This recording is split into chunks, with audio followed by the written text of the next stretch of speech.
That afternoon, I met my executioners. Not having teeth, I never really understood the fear people seem to have of dentists. I've overheard conversations where words root canal and cavity were used, but in tree world, those have different meanings. After seeing the tree cutters and their equipment, I understood. When a truck carrying powerful chainsaws along with something ominously called a stump grinder shows up, well, you know you're in trouble.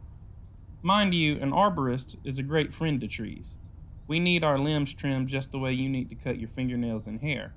Although for us it's only once or twice a year, and it's called pruning. I always feel especially elegant after a good pruning. But pruning is usually done with special shears that look like giant scissors or with a small saw on a long pole.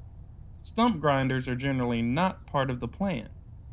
It didn't help when three men wearing orange hard hats went to Francesca's door and announced they were from the Timber Terminators Tree Service. I'm going to make a deposit on those silly hats, Bongo muttered. No, Bongo, I said, although the idea was tempting. Let's wait and see what's what. Maybe they're just here for some pruning.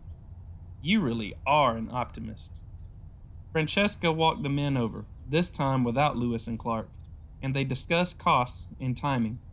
That's right, they talked about cutting me down, even as they enjoyed the shade from my lovely limbs. Talk about insensitive.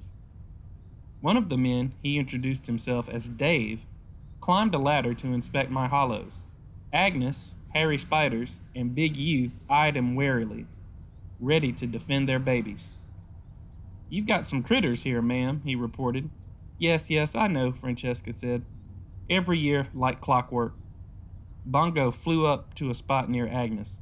Just one deposit, she said under her breath. That's all I'm saying. Situation like this, we generally advise cutting in late fall, less likely to disturb any nests. I've got that covered, Francesca nodded, hands on hips. Animals and birds hightail it out of here every May 1st. Wishing Day, you know. Dave scratched his stubbly chin. Wishing Day? People make wishes, put them on the tree. Animals and birds don't like all the noise. If you could do this tomorrow afternoon, the timing would be perfect. You work on Saturdays?